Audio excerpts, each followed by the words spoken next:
the Week 10 edition of the Coach's Corner on Leominster TV. Happy to have you along with us for this Week 10 matchup. Time for the big unveil. Who is Leominster playing? I assure you it is a gargantuan surprise, because who would expect that they would play the exact same team that they would have from just a week ago? It'll be Leominster and Algonquin at Algonquin. Walshfield will be the site for that football game coming up for Week 10 action. Todd Robbins alongside Leominster High head coach Devon for this Week 10 action, the Coach's Corner. And Coach, we'll get into Leominster Algonquin again.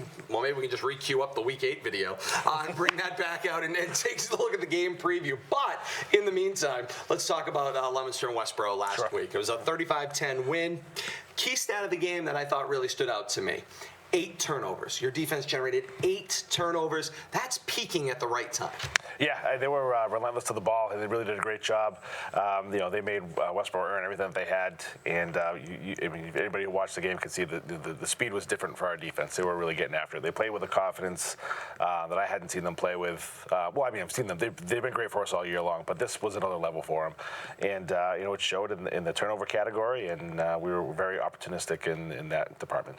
It seemed almost if the speed, though, was ratcheted up that much more. And looking back at that video, you can just see, Jack Philbin and Kyle Philbin and Micah Stinson and the others along the line. Joe Tossi is up there as well. Anthony Tossi is up there as well. And they're just like being held back, waiting for the cue to go, right? Like the racehorse in the stable, waiting to go. And then the ball was snapped, sometimes a step or two early. Yeah. They were ready to go. That's how badly they wanted to get to the backfield. They did. I mean, there was some incentive there for, like Anthony Tossi, he was a senior, playing his last game that we didn't know for sure, but we're pretty confident that was going to be his last game at Doyle Field. So there was a lot of incentive there for some of our seniors to go out there and do the best that they could. And, the week of practice was great, and there was just a really kind of a looseness in the air that our guys just really want to get there and play some football.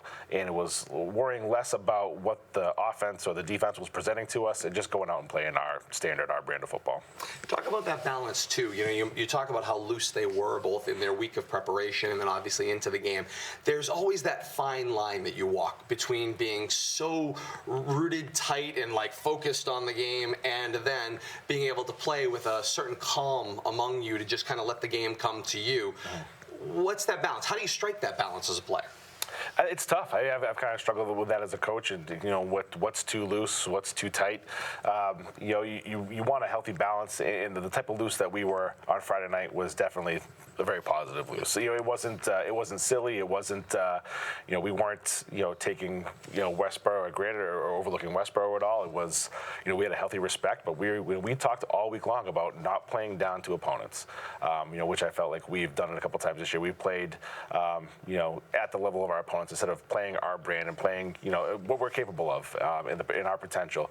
And that was what we harped on all week long, playing up to our ability. It didn't matter who the opponent was. We were going to go out there and play the way we know how to play. And I think that really helped our guys. We talk about fast starts and how sometimes at the beginnings of football games, you guys have been not quite coming out of the gate the way you wanted. Fast starts in the way of J.V. Rodriguez, that was the about perfect fast start. One kickoff, one catch, one return, and your offense hasn't touched the field, point after, and you're up 7-0. Yeah, we've been close this year, and we've had our kickoff return's been one of our better special teams, and they've given us some really great field position, and JV's been close a couple times, one tackle away, and for him to do that and break it there, it was like finally, because we've been close this year. The whole unit has done a great job. We go back, we watch the film, and everybody's kind of they're hitting who they're supposed to hit, and the seam opens up the way it's supposed to be, and JV just hits it with some speed, and then didn't look back. Let's take a look at it one more time. Here is that kickoff return for a touchdown. Coach is going to walk us through it. And Erickson here with the Should we get a kickoff to the left here? I saw when it was kicked off, it was a low-line drive, so I figured if we can catch it off the bounce cleanly, we're going to have a good shot at getting some good yardage here. And JV hits it. We had a good trap block there by our fullback, and JV was gone. What you don't see here is that Joe Conlon in our coach's film, Joe Conlon almost beats JV to the end zone. He was sprinting so fast. Yes. But JV's a great kid. He's been working really hard, and it was great to see him have that happen for him. And there is nothing better when you're on your first game calling play-by-play like Kate was last Friday night. You get a kickoff return for a touchdown to test your ability right out of the gates. There you go. There you go. That's the way to start your play-by-play call. Great job. With a kickoff return for a touchdown. Rodriguez, certainly over the last few weeks, we've chronicled his sudden explosion on the scene, whether it was going up and making a few really big catches, seemingly leaping well above his height to make catches, making some sparks here. You even saw him as such a spark. You lined him up in the backfield on a handful of series, sometimes out of necessity now. But this is a player who is making plays, making a difference, and it's always been said, in every sport there's a something. If you can make something happen, a coach has to find a way to put the ball in your hands. Yeah, absolutely. I mean, JV's done a great job in practices. The problem was he's had some guys that were in front of him, and and it's tough in practice when you're trying to get prepared. And this is just the fault of the coaches, myself, being at the top of that list of maybe not getting him the type of reps he needed to show what he can do. By necessity with our depth chart the way it is, and him going out there, and he went out there and made the most of his opportunities. And I told him, you go out there and make it, so we can't take you off the field. And that's what he's done, and really proud of him and how he's responded, because he really could have, without the reps out there, he really could have hung his head and didn't say he didn't want to be a part of this, but he's stayed and he's fought right along with everybody else, and earned what he's gotten so far, and really excited to see what he can do moving forward. I always admire coaches that I sit across from, because you guys take so much as responsibility on yourself because of how you go about doing things, but at the same time, I'm here to be able to give you the space to explain those things. You talk about, obviously, the number of reps that somebody gets in practice and your practice planning, and I know every day there are things you want to get to, and there is a plan for how you're going to get there. Yes. How limiting sometimes is the time that you have at the high school level to be able to figure out, okay, well, this guy gets 10 snaps in practice and this guy gets 11. I mean, does it come down to that kind of minutia, or is it really just a feeling of time? No, it definitely comes down to that type of minutia, because we got to get in offense, defense, special teams all in in a 2.5 hour period. And even practicing that long after the kids have been in school all day long is it's tough as it is. So we want to try to get the most that we can and maximize the effort with the kids and the time that we have, and maximize the reps and get guys prepared as much as we can. And it's really tough when you're trying to, coach to a certain scheme, or to have the guys that we know are going to be in there for the reps to notice what they're going against and have the awareness. And it's really tough to do that with as many guys as you want to be aware. So, JV's always kind of been there. He's done it. We've had some stuff that set up for him. It hasn't come into play up until the last couple of weeks, and now that he's been able to get out there and have some confidence going out there and playing and showing us what he can do. He's a gamer to go out there, and we're just really excited. And I think him being able to succeed in that way has also helped with some of the other guys too. Like Danny Cabrera has come out and done a great job. After not making a lot of contributions earlier in the year, through some injury, but Danny never stopped working. And through some injury, he's gotten out there, showed that he can do it, and now it's like we can't take Danny off the field, especially on defense. He's done a great job out there. So there's been a couple guys out there who've proven that they can contribute and really help out the team. And if we can do that and get more guys involved, then we're going to continue on that trend. And the opportunity will present itself when it does.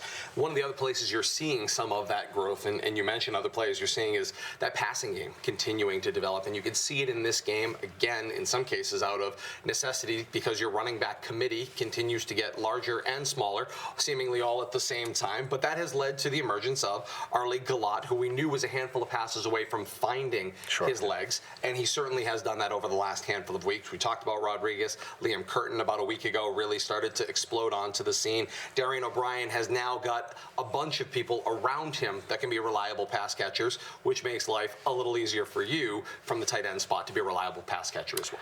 Yeah, I think once we kind of stabilize the offense a little bit with with who we have in there, who's playing running back, who's playing quarterback, just with the injuries with JC and Vaughn earlier in the year, it's always a tough situation when you're trying to implement a new system when you don't have some of the guys in there that you think are going to be the guys. So.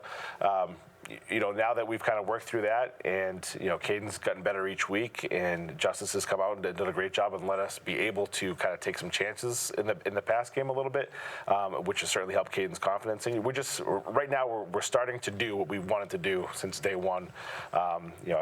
Granted, I was able to do a little bit earlier, but we'll take it right now. And the guys are playing with some confidence, and everybody's kind of really dialed in right now. A couple weeks ago, we talked about it. It's that balance between a win for now and a win over the long run. A lot of the names that we're talking about, sans a few, are getting their legs and getting their experience, and it's going to pay off next year and the year after as well. Yeah, that's the plan. And we talked before about the seniors that we have, and we have 18 seniors. The guys have done a great job here. Guys like Arlie who've come such a long way since the beginning of the year. Guys like Anthony Tossi, Micah Stinson, Frank Opoku, Joe Conlon. And there's so many more that have contributed. But we do have a strong junior and sophomore class as well. So with those guys being able to come in and play some meaningful minutes and get the experience is certainly going to serve us well. Indeed, they will. Caden Constant was 7 of 11, 64% of his passes for 84 yards through 3 quarters before, of course, the 30 points and the clock kicked in there. But certainly that has helped in establishing that passing game, distributing the ball, settling him down and increasing confidence, and it has helped with the banged up runners as well. I mean, getting a good passing game going is going to benefit your runners, but he's also proven himself to be able to run with his legs as well. Yeah, absolutely. Hey, we're trying to make defenses have to defend the whole field, vertically and horizontally. So with Caden being a weapon, both throwing the ball and running the ball, it really opens things up for us. And if we can continue to get the production that we've gotten out of Justice and out of JV, and see what happens with who else is healthy and comes back, we don't have to be one-dimensional with trying to just run the ball down the field all the way. We certainly want to do that. That's our number one thing we want to try to establish. But we're still going to try to make teams play the whole entire field. And if they don't, then we're going to be able to see it and exploit it. Let's try to add to the good news here before we step away from Week 9. Of course, there's been that committee of running backs I alluded to a few minutes ago with Dixon, Cordero, and Reynolds having walked off the field on his own power, but he didn't return in the game against Westboro. Do you have any good news coming out of that front that maybe you'll see some help somewhere down the road here? Oh, Justice did a little bit of practice today, and Bryant as well. Bryant's shoulder is okay. He should be able to go this week. So to have those guys back, be able to help out are great. I'm not optimistic about Voshaw right now at this point. We'll see how that progresses. But we should have some of those guys back. It'll certainly help us. And it will give you a potential 5-headed running attack with Reynolds, Cordero. You've got Nico Martinez getting some snaps. You've got Rodriguez getting some snaps. Create some diversity plus a quarterback that can run as well. Sure. Yeah. Not short on weapons is Leominster through 9 weeks of action. As we turn our attention to the 10th week, before we do, let's get the last scores from around the region. These were crossover matchups that were out there in Week 9. Shrewsbury with a big win over Grafton by a score of 24-6. Algonquin tops North Middlesex in a game that almost didn't happen. Algonquin a 30-20 victor over North Middlesex. We promised you last week when we were talking about these crossover games that the 2 0-8 teams, the 0-8 Marlboro Panthers and the Malden Tornadoes, also 0-8, somebody would get a win. And for Marlboro, they found their first win of the season. They got themselves to 1-8 with a 35-0 victory over Malden. And then Division 8 playoffs with some local interest. St. Bernard's in a tight match that they trailed almost all the way into the 4th quarter. Picks up a victory over Narragansett by a 34-30 score. Monty Tech goes away as a 3-seed over the 2-seed Bartlett, 42-22, the final in that one, setting up a St. Bernard's Monty Tech game that will be played. Where else? I mean, where else would you play a game between 2 Central Mass teams? You want to know where they'll play that game? Grafton. No place that makes more sense to me to play that game than 2 teams that are in the city of Fitchburg. We'll get back to that in a moment. In Division 3 Central playoffs, you see the matchups here. Shepherd Hill tops Wachusett by a 30-12 score. St. John's bombs Doherty by a 55-14 mark, proving just how strong St. John's is and maybe how difficult it was to judge Doherty based on their schedule in 2019. St. John's and Shepherd Hill, a battle of 3 and 4 in the Central Mass Championship. That game will be played on Saturday, November the 16th at Doyle Field, 11 a.m. That one's worth a ticket. That game, when they played during the regular season, produced over 100 combined points, so certainly will not be shy on offense in this Central Mass Championship. As we move on to Division 4, take a look at the team from across the Twin Cities. Fitchburg gets a 7-0 hard-fought trenches victory over Neshoba to advance on as the top seed. Tantascwa takes out Groton Dunstable 39-15, the final in that one, setting up a battle of 1 and 2 in Division 4. That game will be played on Saturday, November the 16th at Foley Stadium at 11 a.m. We'll have that one for you you on the K-Zone. More on that coming up at the end of this one. And one more, because we've got two games coming to you on the K-Zone on Saturday. Let's take a look at Oakmont over in Division 5. They were a 21-12 victor over Quabbin to advance to the Division 5 Central Final. And Northbridge takes out Worcester South 34-21 the final there. So it's a 1 versus 3 matchup with Oakmont under their new coach, Nick McNamara, in a couple of years to his new program. And then Northbridge with the long-time 40-plus year veteran coach in Ken LaChapelle. That game will be Saturday, November 16th at Foley Stadium at 2 o'clock, the back end of that doubleheader. And we'll have them both for you on the K-Zone. More on that coming up. Other games and things coming up for Leominster. We mentioned Leominster draws in Week 10 Algonquin at Algonquin. That is not a misprint. And that game will be played Friday, November the 15th at 7 o'clock. And it will be on Leominster TV and on the K-Zone as well. So 3 games for you this weekend on radio and one really important one for you on Leominster TV as well. And Coach, of course, as we kind of come back here and turn our attention toward Algonquin for the moment, before we get there, let me put that aside for 1 minute. Things that are on the horizon schedule-wise, of course, that Thanksgiving game looming large. You won't turn your attention to it until you get past this week. But a couple of things that we'll mention at this point in time. Breakfast for the Bands, brought to you by the Leominster-Fitchburg Combined Rotary Clubs. That's Sunday, November the 24th from 8 to 11:30 a.m. It will be held at Leominster High School this year. Yep. Lots of places to get tickets, including all Rotary Club members. But that's a great event to start your Thanksgiving week off. Yep. Then there's the Thanksgiving Eve banquet, the LHS Boosters and the Leominster Lodge of Elks, Wednesday, November the 27th. It's the night before Thanksgiving. Booster members, Elks members, and a handful of other places to get those tickets as well. Correct, yep. So lots of things to take part on here as we now can safely turn our attention to Week 10 as we cover all of our bases. Algonquin is fresh off of that 30-20 win over North Middlesex. They're certainly looking for redemption in a rematch that you don't often get in football, particularly this close together. Sure, yeah, and I think that this is their first game under the lights. Maybe they played there all year long with the Triple E. So I think this is their first game at home on a Friday night under the lights. So, they're really going to be prepared. Their coach, Taylor Allen, does a great job. He has a great staff, and, they do a lot of things that present issues for us that we got to take care of. Rio Ferguson, the running back, you saw, he had a touchdown run that was called back in the game, so we got to shore up some of that stuff. I told our guys it's still we got to keep it about us and playing up to our potential and our level, and that's what we're gonna stay dialed in on all week long. But Algonquin is going to be prepared. They are going to be ready, and we have to make sure that we're in the same boat. You certainly were dealt a steady diet of Rio Ferguson in that game at Doyle Field. He's tall, lanky for a fullback, but he runs downhill, big strides, and has an explosive first step, which is not necessarily something you expect from the big guy coming out of the backfield. He does. At first glance, and you watch some of his film, you think of this power runner. He puts your shoulder down. He's not shy. Doesn't shy away from contact, but he does have another gear once he gets to the edge. For us, we didn't really know how fast he was until we saw him live. So, we got to make sure that we have, that we cover all the edges of the field, making sure that we're not letting anybody outside the perimeter. I have confidence in our front and playing, in between the tackles. But really securing that outside, I think, is going to be the name of the game, and really making it uncomfortable for the quarterback, Riley Greenwald, and Rio all day long. When we talk about game prep, of course, we always discuss you have the 2 different game films that you exchange, and that's kind of what builds your game prep week to week. And then when I think about turning around and playing the same team with just a week in between, you both pretty much know what the other has. You've seen the video, you've seen each other live. How different does that make a prep going into a week where you kind of know a lot of the factors that you didn't maybe already know you've now seen in person? Yeah, not much different. I think we got to prepare for, we got to prepare for anything that's going to be funky, anything that's going to be, because at this point it's a no holds barred type of deal. So, they're very creative as a staff in terms of trying to get some different plays. I think they try to hook and ladder in the game. They really tried to think outside the box with some execution stuff, and I think we'll see some more of that too. I think they're going to try to throw something special at us, some gimmick stuff. I think we'll see a little bit of that. So it's just making sure our guys are disciplined, and that we're not getting suckered in with some of this stuff too. So I think they're going to try to throw everything at us, and like I said, we just got to be disciplined and prepare for prepare for the best for what we think they're going to give us. I went back and checked this point, but I believe I am correct in saying that this is the first game Leominster will have played on a natural surface since week 1.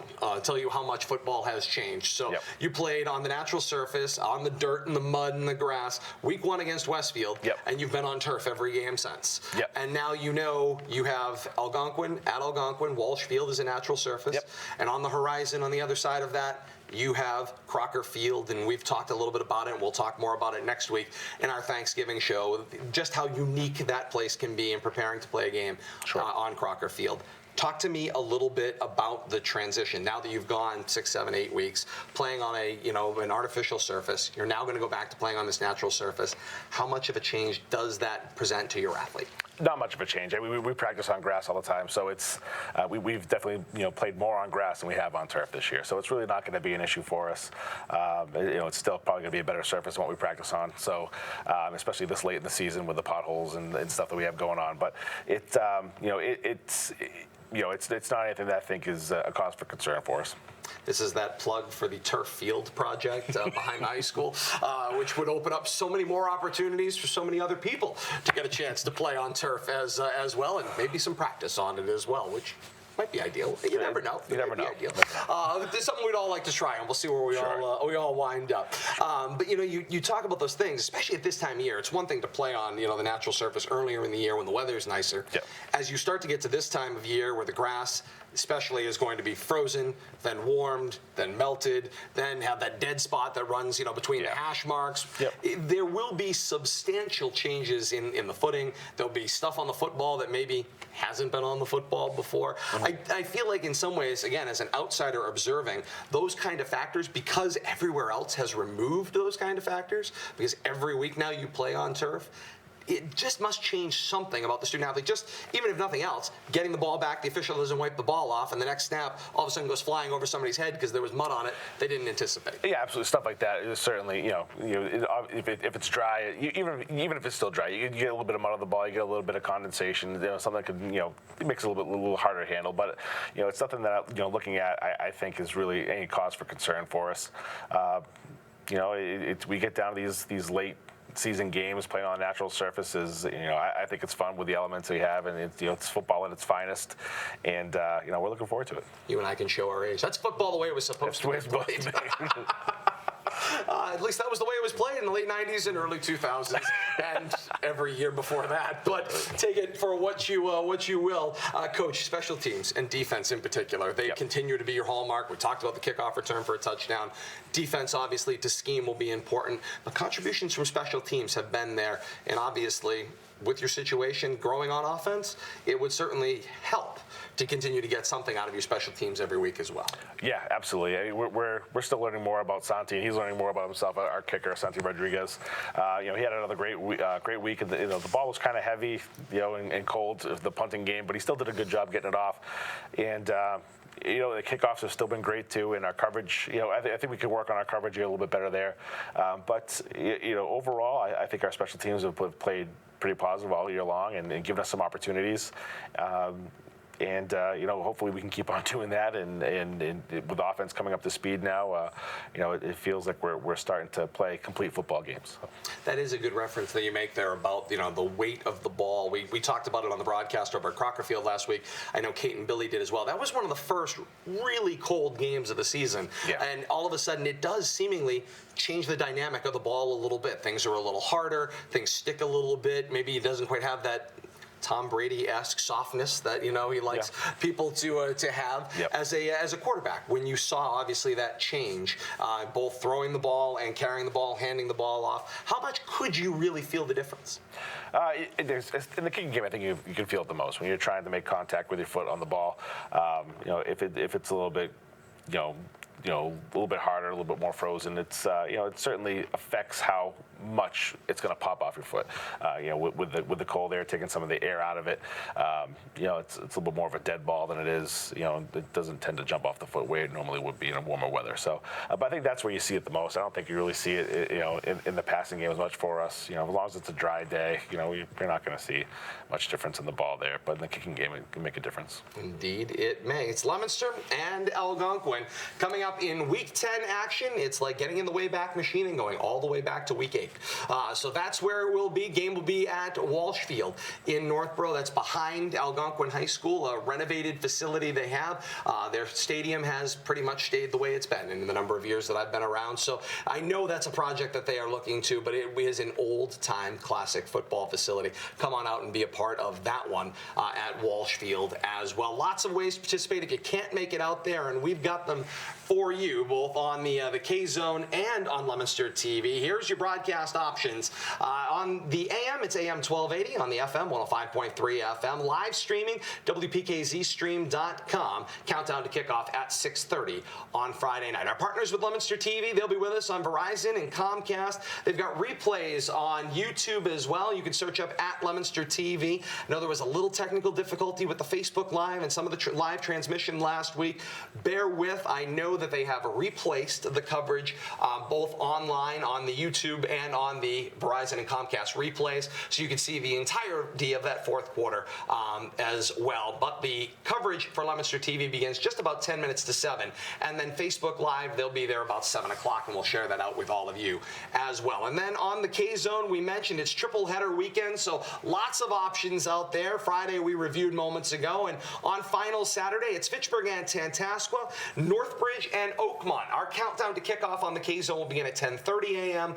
on the AM 1280 and 105.3 FM, and then on WPKZstream.com. So it goes 3 games, 1 Friday night, 2 Saturday, 11 and 2 are the kickoffs out at Foley Stadium, and our countdown begins at 10:30 a.m. And Billy, Kate, and I are all back together as well as we get the gang back together for Week 10 action. And right back here next Monday night will be the Coach's Corner, our Thanksgiving edition, 2 weeks ahead of time, Coach. So we get a chance to harken back, talk about some memories, see what your early take is on the old stomping grounds over at Crocker Field. So we'll talk a little bit about that as we get together next week as well for our Thanksgiving edition of the Coach's Corner. That's live Monday night, 1 week from now, November the 18th, here on Leominster TV at 6 o'clock.